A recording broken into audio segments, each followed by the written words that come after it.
নমস্কার, আমি এখন সাদা শুক্তো করে দেখাচ্ছি। এটা করতে আমার লাগছে বিভিন্ন সবজি লাগছে। আমি এখানে যেরকম নিয়েছি, উচ্ছে নিয়েছি, বিনস নিয়েছি অল্প করে, গাজর নিয়েছি, বেগুন নিয়েছি, আলু, লাল আলু অল্প একটু, কাঁচা কলা, মূলো, সজনে ডাঁটা আর বড়ি। এগুলো সবজি দিয়ে আমি সাদা শুক্তো করছি। সাদা শুক্তো করতে আমার লাগছে পোস্ত, কাজু বাদাম বাটা, ঘি লাগছে, আর এখানে লাগছে লবণ লাগছে, আর মিষ্টির মধ্যে লাগছে গুড় আমি দেবো, চিনিও কেউ দিতে পারে, আর আদা জিরে বাটা, ধনে গুঁড়ো আর তেজপাতা, হিং, সর্ষের তেলে আমি এটা করব। আর এখানে আমি ভাজা মশলা করে রেখেছি। এটার মধ্যে আছে, শুক্তোতে লঙ্কা দেয় না সাধারণত, কিন্তু পুরোটাই মিষ্টি, ভীষণ মিষ্টি হয়। আমি আমার টেস্ট অনুযায়ী একটু শুকনো লঙ্কা শুকনো খোলায় ভেজে রেখেছি। শুকনো লঙ্কা, জিরে, জায়ফল, জয়িত্রী আর এলাচ, লবঙ্গ, দারচিনি আর কসুরি মেথি আমি একসঙ্গে ড্রাই রোস্ট করে এটা গুঁড়ো করে রেখে দিয়েছি। এবার আমি সব সবজিগুলো সাঁতলে নেব। প্রথমে এখন আমি কড়াইয়ে তেল দিলাম, সবজিগুলো আমি একে একে সব সাঁতলে নেব। সবজিগুলো আমি একে একে এরকমভাবে একটু একটু করে লবণ দিয়ে ভেজে নিচ্ছি, যেরকম লবণ যার যেরকম স্বাদ অনুযায়ী, আর তাছাড়াও যেরকম পরিমাণ সেরকম লবণ দিতে হবে। এগুলো আমি এইভাবে সবগুলো ভেজে নিয়েছি। গ্যাসটা বাড়িয়ে একটু ভেজে নিয়েছি, যাতে যেগুলো জল বেরোয়, যেমন ঝিঙে ঝিঙে এগুলো হালকা ভেজে নিলাম গ্যাস বাড়িয়ে। আর বাদ বাকি সব আমি তেলে সাঁতলে নিচ্ছি। এবার আমি কড়াইয়ে একটু 5 ফোড়ন দেব,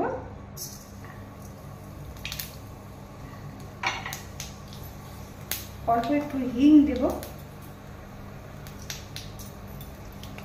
কেউ হিং পছন্দ না করলে নাও দিতে পারে।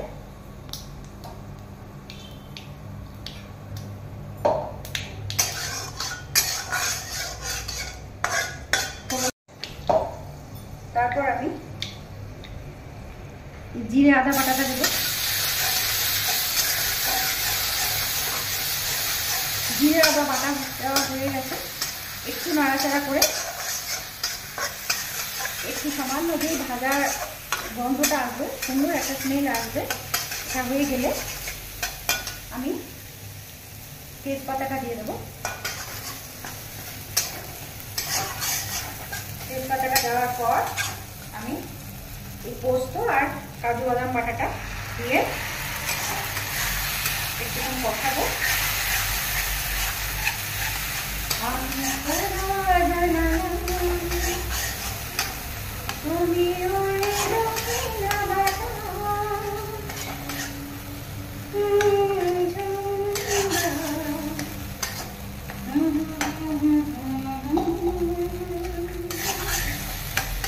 এইভাবে আমি ভালো করে একটু কষিয়ে নেব।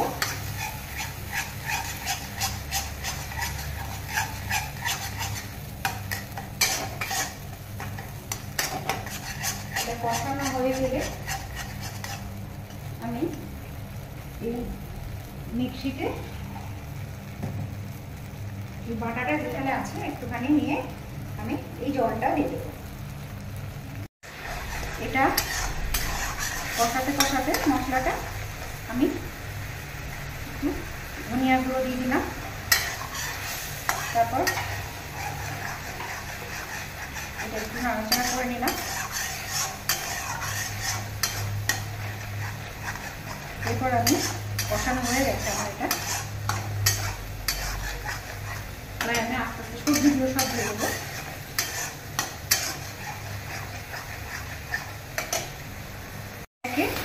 সব সবজিগুলো দিয়ে দিলাম।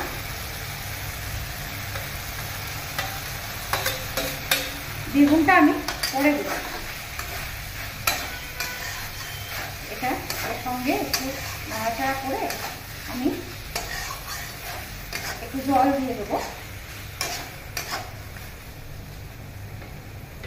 সবজিগুলো সব ভাজাই আছে, একটু ভালো করে সিদ্ধ হয়ে যায়। আলু আছে তো, আলুটাও ভালো করে ভাজাই আছে।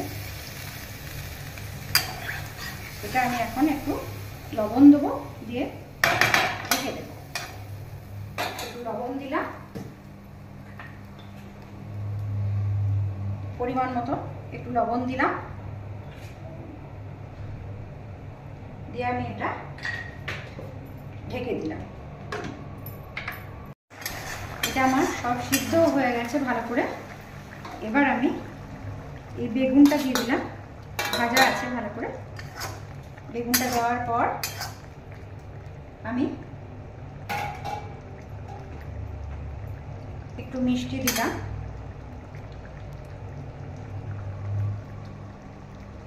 গুড়ের বদলে কেউ চিনিও দিতে পারে, যার যেটা টেস্ট অনুযায়ী যে যেটা পছন্দ করে।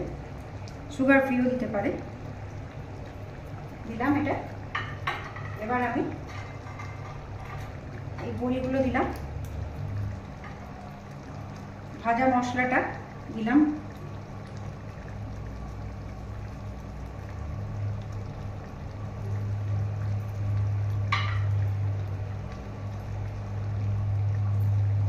এবার আমি এর মধ্যে এই নারকেলের দুধটা দিয়ে দিলাম।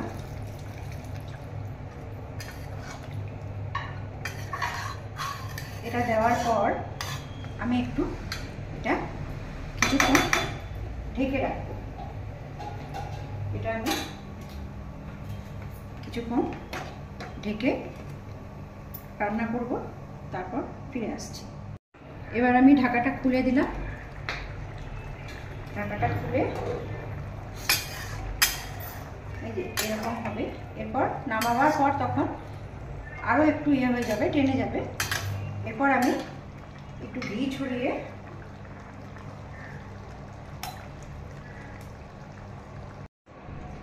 আমার শুক্তো রেডি, সাদা শুক্তো। প্লিজ বানিয়ে দেখবেন বাড়িতে, খেয়ে যদি ভালো লাগে তাহলে আমাকে কমেন্টে জানাবেন, শেয়ার করবেন, লাইক করবেন, সাবস্ক্রাইব করবেন। Thank you.